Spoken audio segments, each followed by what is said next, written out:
फतेहपुर मकबरा कांड में अखिलेश यादव का पप्पू ही असली खिलाड़ी निकला।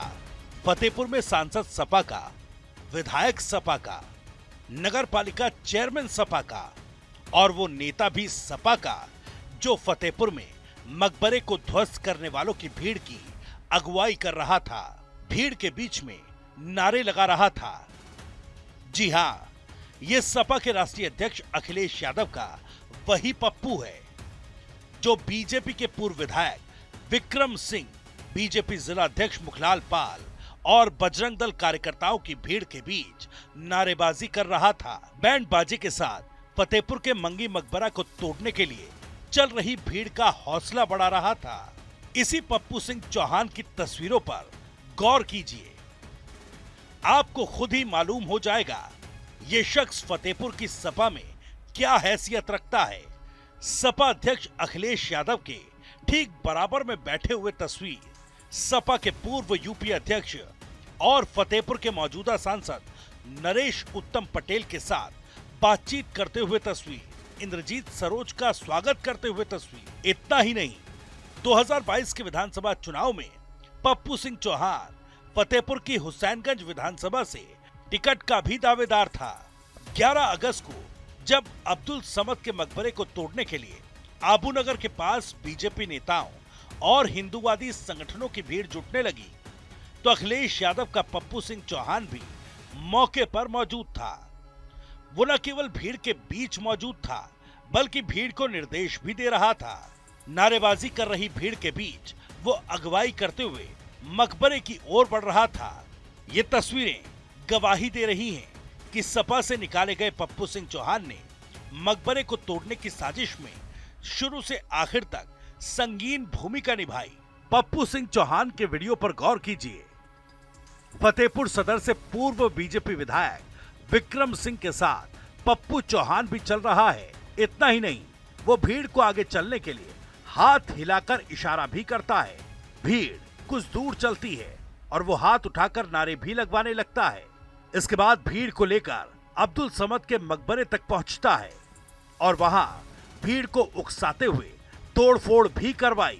पप्पू सिंह चौहान के बारे में ये जानकर आप हैरान रह जाएंगे कि जिस मकबरे की जमीन को लेकर सारा बवाल मचा है, उस जमीन में 2 बड़े प्लाट पप्पू सिंह चौहान की पत्नी के नाम पर हैं।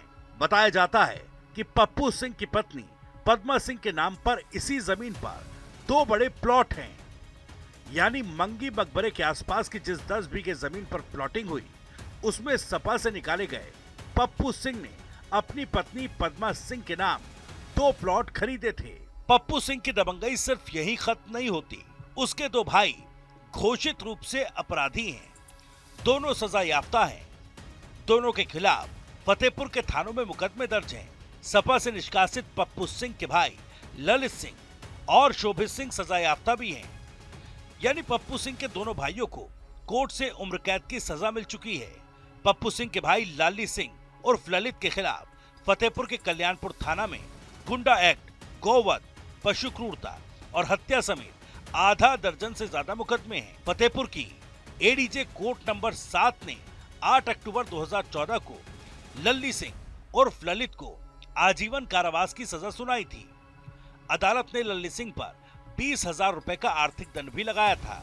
पप्पू सिंह के दूसरे भाई शोभित सिंह के खिलाफ भी गुंडा एक्ट, गोवध, पशु क्रूरता, हत्या और साजिश रचने समेत आधा दर्जन केस कल्याणपुर थाने में दर्ज हैं। फतेहपुर की सेशन कोर्ट ने शोभित को 31 अक्टूबर 2014 को आजीवन कारावास की सजा सुनाई थी। यानी पप्पू सिंह के इन दोनों भाइयों के खिलाफ पुलिस रिकॉर्ड में गुनाहों की पूरी हिस्ट्री शीट मौजूद है। हैरानी की बात यह है कि ये दोनों भाई सजा याफ्ता होने के बावजूद जेल से बाहर घूम रहे हैं और न केवल घूम रहे हैं बल्कि क्षेत्र में अपनी दबंगई के दम पर कई तरह के कारोबार भी कर रहे हैं। दोनों जमानत पर जेल से बाहर हैं। आजीवन कारावास होने के बावजूद जमानत हासिल करके पप्पू सिंह के दोनों भाई लल्ली सिंह और शोभित सिंह जेल से बाहर रहते हुए कानून को मुंह चिढ़ा रहे हैं।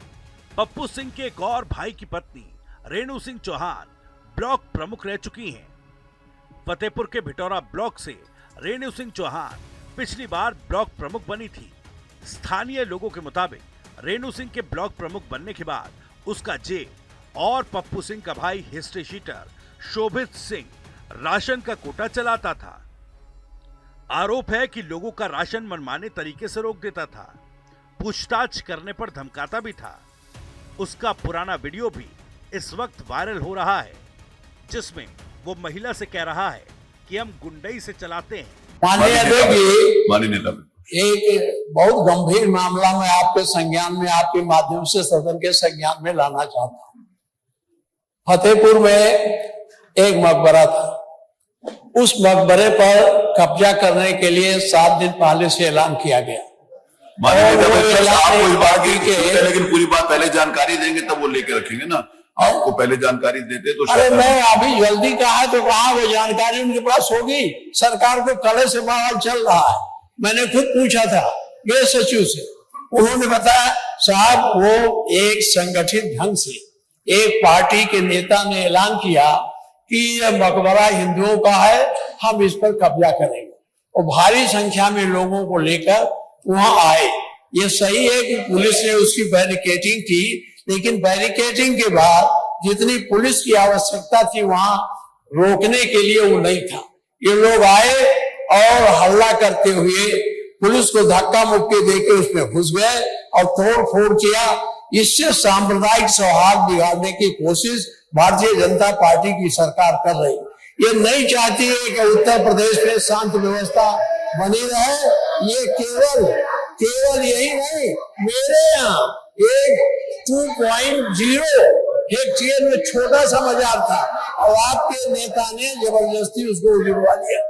तो ये एक परिपाटी चल रही है कि मुस्लिम मदरसों को तोड़ो, मुस्लिम मकबरों को तोड़ो, जिससे सांप्रदायिक सद्भाव बिगड़े और एक पक्षीय राजनीति की चल सके। इसलिए माननीय मैंने इस पर आपके माध्यम से सदन का ध्यान आकृष्ट किया। सरकार के पास कोई बयान हो तो बतावें क्या हो रहा वहां।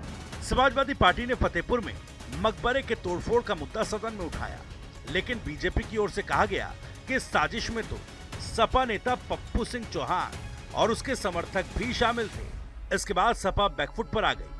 अखिलेश यादव ने फौरन पप्पू सिंह चौहान को पार्टी से बाहर का रास्ता दिखा दिया। लेकिन सवाल यह है कि स्थानीय पुलिस प्रशासन पप्पू सिंह चौहान जैसे दबंगों और उसके सजायाफ्ता भाइयों पर नकेल कब कसेगी? कब तक ऐसे लोग राजनीतिक चादर की आड़ में गंभीर अपराधों को अंजाम देते रहेंगे?